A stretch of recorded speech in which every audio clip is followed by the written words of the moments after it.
Hi, you've arrived just in time. Hello.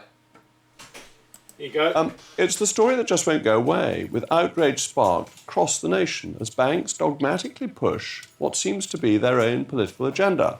Metro Bank is the latest institution to be dragged into the furore after it refused a client's request to create an account. Our Duty, a group formed by worried parents which believes that it is harmful for children to start transition medically, was denied access to a business account at Metro Bank. The imbroglio took a more sinister turn after the bank manager justified the refusal by allegedly telling Our Duty that the content of your website conflicts with the culture and ideas we are pushing. But why are banks pushing political ideas? There is evidence that banks have been closing accounts merely because of their clients' views, and that those views are out of step with the Puritan hair shirt wearing wokerati. First it was Nigel Farage, now parents. There's a suspicion that no one is safe from this politically correct purge. Furthermore, banks have been striking off clients whom they deem to be politically exposed persons, and I am a politically exposed person. Any figure who enters public life to work in politics is now at risk because of complex regulations, which means it's easier for the banks to close an account than to keep it open. The risk is reduced.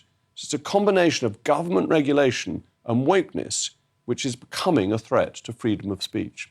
Fortunately, I've got the founder of Our Duty, Keith Jones, with me this evening to talk about what happened with Metro Bank. Keith, first of all, thank you very much for coming in. So you were looking to set up a bank account for your group. Tell me about your group. It's a lawful group. You're not a subversive organisation. No, not at all. I'd just like to correct you. It's Keith Jordan. Sorry. We believe that our views are perfectly regular and probably reflected by the great majority of the population. We believe that a child cannot change sex. In fact, nobody can change sex. And indeed, that particular point of view was held up in the court in the ruling regarding Maya Forstater. So my beliefs are worthy of respect in a democratic society. And who belongs to your group? It's parents of children who have declared that they believe themselves to be transgender. OK, so you're a support group for parents. Correct. And what has happened to these children so far? Have they found that social services have intervened or the schools have intervened in the transgender issue, or are the parents just worried that they may? All of the above.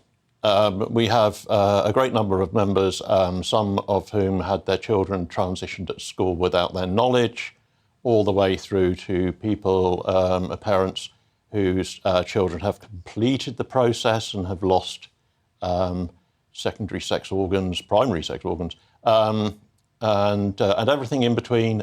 We have parents who are just frightened because their child has just mentioned that they might be transgender. And what age are the children from the youngest to the oldest that are involved in this? They're absolutely adolescent, so we're talking 12 to 25, very few outside that age range.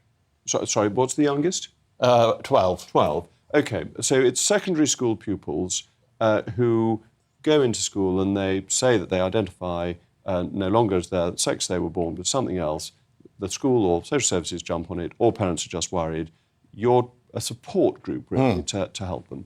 So you go along to Metro Bank and you say to Metro Bank... Well, we've been growing and we're now international. We have branches in Canada, Australia, East Coast USA, West Coast USA, and of course the UK where we started. So we realised that we need to get a bit more professional. And we originally had a bank account that was geared up to be a community bank account, so the sort of bank account that a women's institute or a bowls club might have. And who did you have that with? That was with Metro Bank. OK, so that was fine. And then you wanted to upgrade it to a business account because we incorporated as a limited company, a not-for-profit, limited by guarantee. And yes, we just wanted to, because we'd grown, it was part of our growth plan. And you ring up Metro Bank and you say, I want to upgrade my account, and Metro Bank says... come in, fill in the forms, we'd be delighted. This was about a month ago.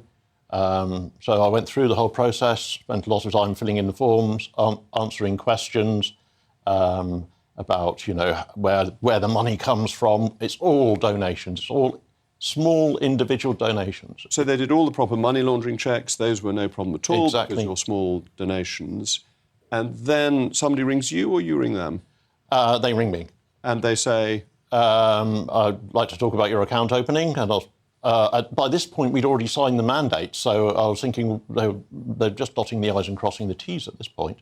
And then she said, well, we're not going to complete opening your account. Right, now, I've got a statement I'll read out later from Metro Bank, but Metro Bank denies that this was politically motivated. Did you at any point tell Metro Bank your political views? No, but I didn't think they were relevant. It wasn't part of the form filling, and you didn't have to say what the purpose of your group was? No, and I don't think our group is political. Our group is an adolescent safeguarding organisation. We help parents safeguard the health and well-being of their children. We're not political. Yes, we seek to influence policy where we think policy is going to endanger children. Obviously, recently there's been pressure on the upcoming Conversion Practices Bill. So we take an interest in that because there's a risk that that bill could endanger the health and well-being of children. So Metro Bank, the quote that you've given is the content of your website conflicts with the culture and ideas we're pushing. So that implies that Metro Bank read your website. You hadn't forwarded it to them. You hadn't tried to persuade anyone at Metro Bank of your views. No, no, absolutely not. No, it was part of the account opening process. Do you have a website? So on this call, you get told your views conflict with the culture of Metro Bank. And how does the conversation continue from there? I said, oh, really? I'd better write that down.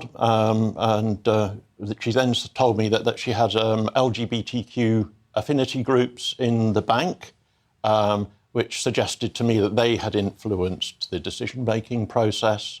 Although ostensibly they're established to support each other and stop LGBT people being discriminated against, they themselves are very politically active. So it would not at all surprise me.